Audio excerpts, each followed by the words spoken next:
Assalamualaikum warahmatullahi wabarakatuh. My name is Saleha binti Fadli. My matric number is 261507. Now, I will start presenting my part. First is the background of the study. This paper title is The Impact of Government Policies on Foreign Direct Investment in Malaysia. The researchers will discuss a few policies such as national development, limitation of ownership and establishment, and FDI investment policies, also many more. Introduction. FDI is an essential education to enhance the economic development of Malaysia. FDI was recognized as a means to gain skills, expertise, and technology, and at the same time to decrease debts. Malaysia's FDI's inflow have been unstable due to many factors. Especially in 2009, Malaysia's FDI inflow declined by 81.30%. Malaysia has become one of the most enriched and developing nations in Southeast Asia, executing some of the government's mega projects. These programs were made by the country's higher authority and executed through several governmental periods. Malaysia has the 35th largest economy globally and the third largest economy in Southeast Asia after Indonesia and Thailand. By implementing numerous major policies, Malaysia has become one of the most enriched nations in the world. The following question was asked in this study. Does government policy significantly impact FDI inflow? The study by R. Bartley in 2011 showed that both global push factors and economic policies had a substantial influence on FDI flows in the sample for the emerging market countries, particularly in 2008 until 2009 when G7 growth rates decreased and uncertainties about future economic outlook grew.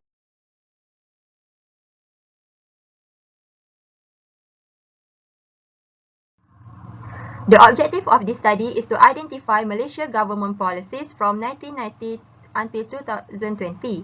Next, researchers want to determine the limitation of ownership and establishment of FDI.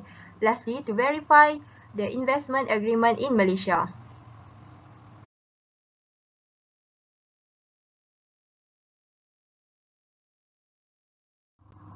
In 2001, Malaysia introduced a new policy called the National Vision Policy (NVP), continuing the National Development Policy 1991 until 2000. It is a 10-year plan to accomplish Malaysia's Third Outline Perspective Plan (OPP3).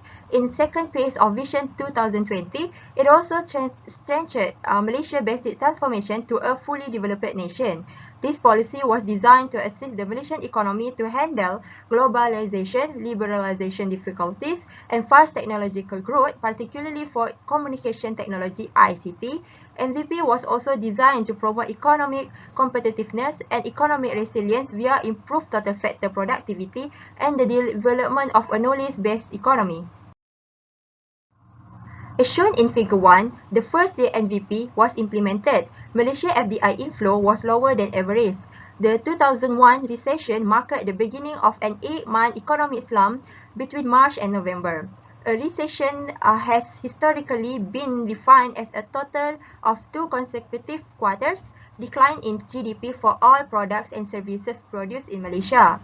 It varies from gross national product (GNP) by not include value for imports of products and services manufactured by Malaysia foreign businesses or goods and services received in Malaysia. In light of the open economy in Malaysia, as early as March 2001, the negative impact of the United States economic slowdown and a worldwide electronics decline were felt. These have been shown by decreasing output and negative export growth. However, Malaysia's economy still managed to remain resilient because the policy to enable 100% ownership of foreign equities in encouraging manufacturing sectors was extended to 2003, regardless of their export levels. The pioneer status and investment tax allowance given and terminated on 31st December 2000 have been extended for an additional 5 years to speed up Malaysia, Sabah and Sarawak Eastern Peninsula corridor. The rules of the Foreign Investment Committee on the purchase of property by foreigners were likewise liberalized with effect from 25th April 2001. Therefore, the decrease in FDI inflow in 2001 was not caused by national vision policy. Besides, 2001 was the first year of NVP. and it's too early to decide whether policy from Malaysian government caused the fall. As mentioned earlier, the economic slowdown in 2001 mainly because of worldwide electronics decline and the 1911 attack. Hello, my name is Hidayat Atira binti Abdul Malik with metric number 261539, and I would like to continue on our analysis. Malaysia once again faced a decrease in 2008 to 2009. The global financial crisis in the United States was due to excessive bank loans, particularly home mortgages. Banks repackaged and sold these loans to investors when the housing bubble broke. Um, Borrowers were in default, and the American financial system was inflamed by a domino effect, which eventually led some of them to wind up. According to Asian Development Bank Institute, in particular in the second quarter of 2007, some FDI inflows into Malaysia have increased. Significant gains in FDI amounted to 11.5 billion ringgit Malaysia in the second quarter of 2007 and 15.9 billion ringgit Malaysia in the second quarter of 2008. The first was invest foreign investors in the electrical and electronics industry, which are from Japan, US, Germany, and Singapore. The second was because of a major joint venture established by a manufacturer of Australian aluminum. However, since the crisis has severely impacted conventional FDI sources in Malaysia, it is clear that FDI influx have also reduced. It is obvious that the FDIs of 900 million ringgit Malaysia were brought into the nation in the third quarter of 2008, but recovered to 50 billion ringgit Malaysia. The internal economy experienced the full impact of the global crisis in the first quarter of 2009, dropping 6.2%. The government has launched two fiscal stimulus programs totaling 67 billion ringgit Malaysia, almost 10% of GDP in 2008 and 2009. The first stimulus, which total to 7 billion ringgit Malaysia, was designed for initiative with a significant economic effect. They also implemented private consumption measures such as lowering contribution from the employees' provident fund to 8% to from 11%. So the second stimulus package in 2009 with a massive amount, which are 60 billion ringgit Malaysia, was the biggest ever made up of budgetary injection, government bonds, and private credit guarantees, equity capital investment for high multiplier projects, private funding efforts, and tax incentive. Meanwhile, the Bank Negara Malaysia cut interest rates by 3 times with a total of 150 basis points, with the policy rate dropping to 2% overnight. Monetary policy was designed to encourage domestic demand to foster economic recovery, while fiscal policy measures provide support for counter-cyclical growth and incentive to boost private sector consumption and investment. Combined factors substantially enhance Malaysia's prospects of strong and sustainable growth once global financial and economic conditions become normal. So, in summary, Malaysia's policies have had important repercussions for the FDI's inflows. Besides, it also works as a tool to recover Malaysia's economy during the global crisis. On that account, um, government policies play a significant role in FDI flows into Malaysia and help to boost economic growth. Next, we move on to our second analysis. So it is on the limitation of ownership and establishment. So limits on equity ownership may be imposed as a condition of licensing in various areas. The Malaysian Central Bank must give its approval before entering into mergers and um, acquisitions agreements in the financial institutions sector. There may also be a requirement to reserve a particular percentage of equity participation for indigenous Malaysia, which Bumi Putra. For distributive trade companies, ethnic criteria apply at all levels of the organization, including the board of the directors. Also include the non-manufacturing and non-regional establishment. Even though Malaysia had already adopted initiatives to liberalize its foreign investment policy, there are still requirements for local equity involvement in certain sectors. So we move on to the information and communication. So in 2012, Malaysia authorized up to 100% foreign ownership participation in application service providers, network service providers, and network facilities providers, with a foreign share ceiling of 30% for institutional investors and 5% for individual investors. Telekom Malaysia, a national telecoms company, is an exception. So we move on to the manufacturing industries. Malaysia enables licensed businesses to invest up to 100% of their capital in new manufacturing facilities. Foreign firms, on the other hand, may have trouble obtaining a manufacturing license and, as a result, are frequently forced to establish a local subsidiary. So we move on to finance. Malaysia's financial sector blueprint for 2011-2020 has resulted in modest financial services sector liberalization, but it lacks precise market opening commitments or timelines. So, for instance, this services liberalization initiative, which began in 2009, increased the foreign ownership restriction in insurance business to 70%. However, if the investment is decided to help the industry consolidate, Malaysia's National Bank, which Bank Negara Malaysia, will authorize a bigger foreign ownership participation. The most recent blueprint contributed to the codification of the case-by-case method. The issuance of new licenses will be guided by prudential criteria and the best interest of Malaysia. So, according to the Financial Acts, which may include consideration of the prospective foreign investor financial strength, business record, experience, character, and integrity, as well as the soundness and feasibility of the institution's business plan in Malaysia's transparency and accountability. BNM may take into consideration the contribution of to promoting new high-value economic activities in order to define Malaysia's best interests. So, in address demand for financial service in gaps, enhance trade and investment relations, and provide high-skilled job opportunities. Lastly, we move on to the oil and gas. So, Petronas Nasional Berhad, which also known as Petronas, a 100% state-owned enterprise having legal rights to Malaysian crude oil and gas reserve, is in charge of the upstream oil and gas industry under the terms of the Petroleum Development Act of 1974.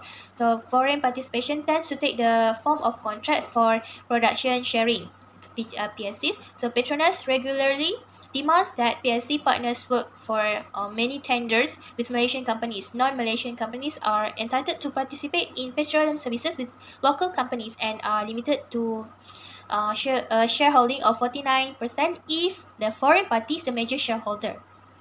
So, Petronas negotiates the terms of upstream projects involving international partners on an individual basis. Malaysia's government has traditionally supported foreign direct investment, and the government in charge from mid-2018 to early 2020 made public statements in support of FDI. Previous governments have imposed restrictions or prohibitions on investment in a number of sectors. Malaysia has a history of actively pursuing specific industries and negotiating incentive packages in order to attract foreign direct investment. A number of incentives are historically favored export-oriented high-tech industries and back-office service enterprise. Fresh domestic and foreign investment is expected to drive the Prime Minister's economic ambitions.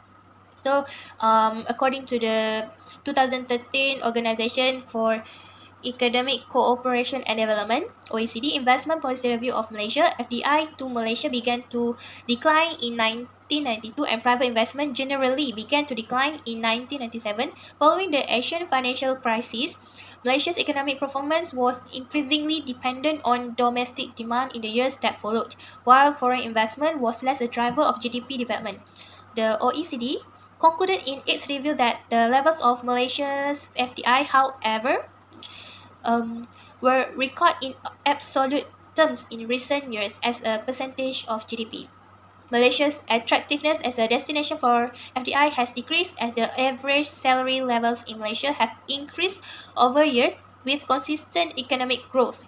Thus, it helped to enhance Malaysia's status um, as a top middle income country. In this paper, we could conclude that Limitation of ownership and establishment policy on foreign direct investment in Malaysia seems like affecting the investment inflows in Malaysia, though we could see such occurrence.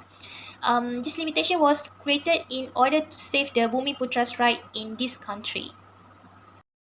Assalamualaikum warahmatullahi wabarakatuh and good day everyone. I am Nur Fatin Atika binti Syabani. My metric number is 263291. Now I will continue from the previous part, which is a discussion for third analysis. Okay, for the first policy, in order to estimate the impact of either national or international FDI policy on FDI inflows, there are a few of economic fundamentals. So, based on past studies have indicated a shift in the nearly equivalent importance of the factors influencing foreign investment decisions, namely away from fundamental principles and towards FDI policies aimed at attracting higher FDI inflow in specific industries. Hence, a fiscal incentive and other government domestic FDI policies is considerable. Next, among the most hotly debated FDI policies of the host government has been the country's economic openness. So, previous researchers used the average tariff rate set by the host government to determine the extent of the economy's openness, and the outcome is as expected. And it's confirmed the findings of earlier studies discovered the trade openness attracts FDI after controlling for other factors. As a result, the findings show that FDI drawn to developing East Asia may have a fierce competition in recruiting FDI when compared to countries with lower average tariff. For the last FDI policy was a significant effect on incentive offered as a package by respective countries is the absence of restrictions on foreign firms operating separately. This due to what may be more important for foreign firms than the fiscal incentive offered is the restrictions or removal of restrictions on entry, ownerships and access to industries. Therefore, investors become less sensitive when deciding where to put their money. In addition, the elimination of restrictions, on the other hand, has a large beneficial influence on FDI inflow into developing nations like Malaysia. Alright, next we have regional trading agreements. There is a number of studies have recently emerged that investigate the impact of regional trading agreements on FDI flows. So, the determinants of FDI and trades are equivalent, and thus what established trade also determine FDI. Even the agreement give objective evaluations a lot of leeways even though apply only to specific subsidies directed at individual businesses. Lastly, we have bilateral investment treaties. Despite the lack of a multilateral investment treaty, there has been an influx of bilateral investment treaties that emphasize host countries' treatment of foreign enterprise. Two equations are estimated to capture the influence of bids on FDI inflows, one using the overall amount of bids signed by the host nations and the other using the total number of bids signed by the host country. Secondly, bids agreed to sign with developing as well as developed FDI source countries have a significant positive impact on FDI inflow, but it is bids signed with developed countries that have a major impact on overall FDI inflows, but the impact of bids with developing nations on FDI inflow is negligible. Besides, bids have a considerable impact on FDI in developing countries. An important predictor of FDI from rich countries into developing countries appears to be non-discriminatory treatments of foreign enterprise and the removal of limitations of their operations. Before proceeding, this project paper is to know the impact of government policies on foreign direct investment FDI in Malaysia. So here we go. The first one is bilateral investment treaties, BEETs, which is highlight fair and equitable handling of FDI, are crucial in luring FDI, especially into developing countries.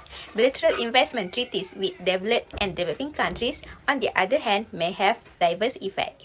Secondly, the Malaysian government's national development plans have had a considerable impact on FDI inflow. This is because it also as a strategy for reviving Malaysia's economy during the global financial crisis. As a result, government policies have a considerable impact to FDI flow and economic growth in Malaysia. Then, we can reach the conclusion that Malaysia's ownerships and establishments policies on foreign direct investments appear to be having an impact on investment inflow. These restrictions was imposed in order to protect the right of Bumiputra in this country.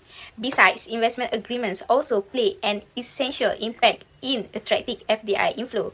As a result, BEETs and regional investment treaties can be useful policy tools for encouraging FDI into developing nations. All in all, in this project paper demonstrates the important role or impact of government policies on FDI in Malaysia.